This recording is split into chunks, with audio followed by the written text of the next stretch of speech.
Hi, I'm going to talk to you today about double binds. Um, Double binds are when two or more people have an intense and seemingly absurd or self-contradictory relationship. And the feeling in a double bind is I love you and I hate you.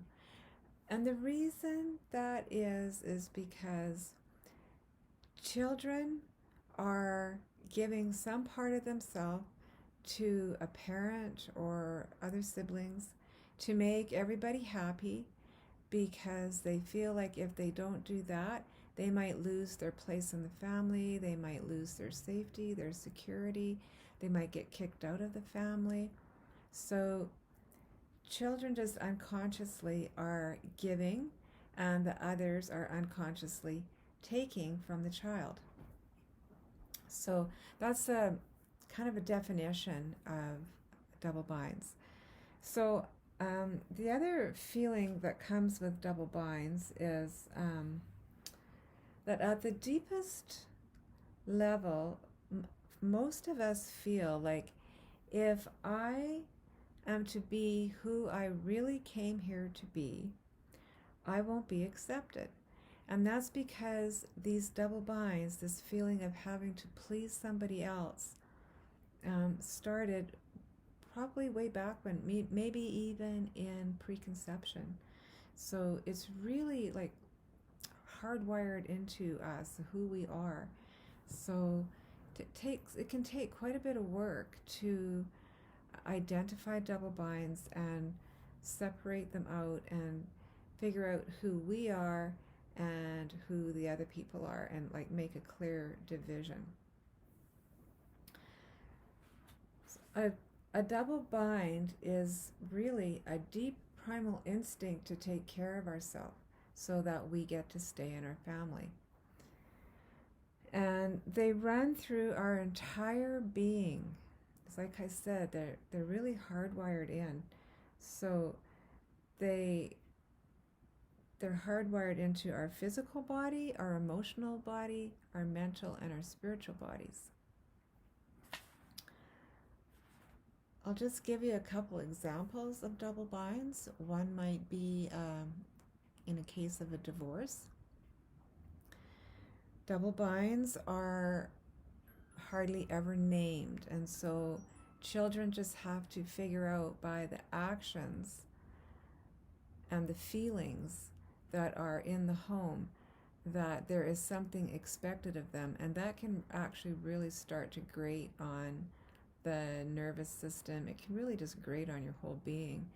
And so in the case of a divorce, say, even with good co-parenting, we have to remember our parents come in with their double binds too. So, our history is influencing us on every level. And say our mom, we told our mom, oh, hey, I can't wait to go to Dad's because he said he's going to take us swimming. And Mom kind of just rolls her eyes like, yeah, whatever. The child feels that even though they didn't have a conversation, even though Mom didn't say, yeah, I'm really angry with your dad. The child just somehow feels like, something's not quite right there.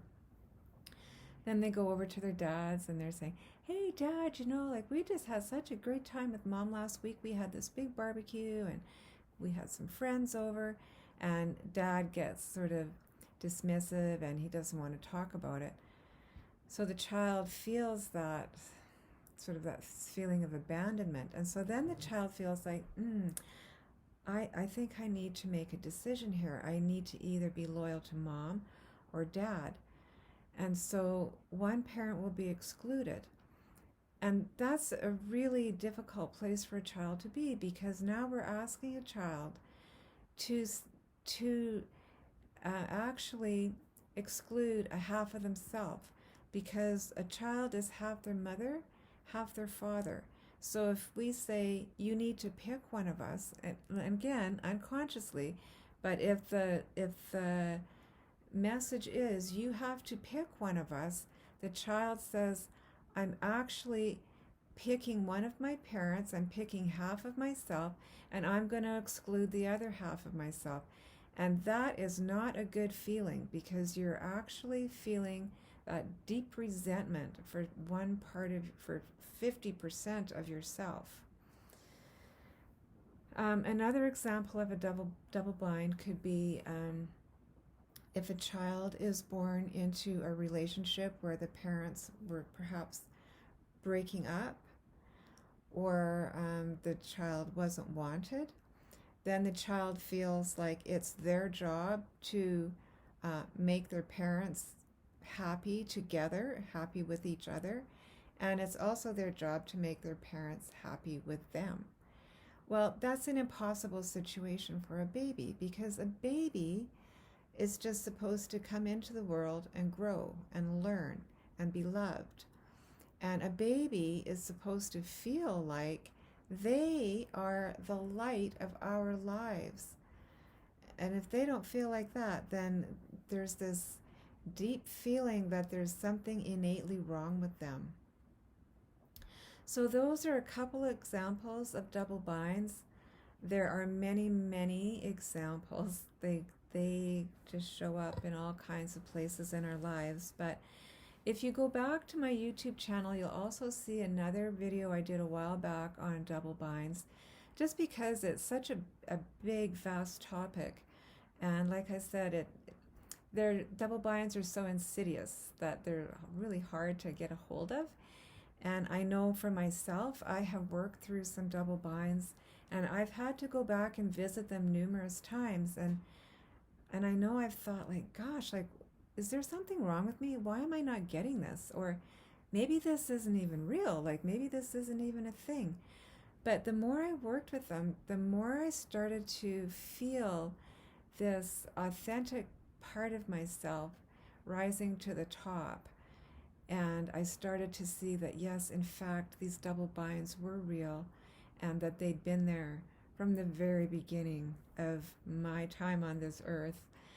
So I hope this helps you to understand it a little bit more, and it might get you thinking about some of the things that are running in your background. And if you'd like to talk about it or look at them a little bit further, you can contact me here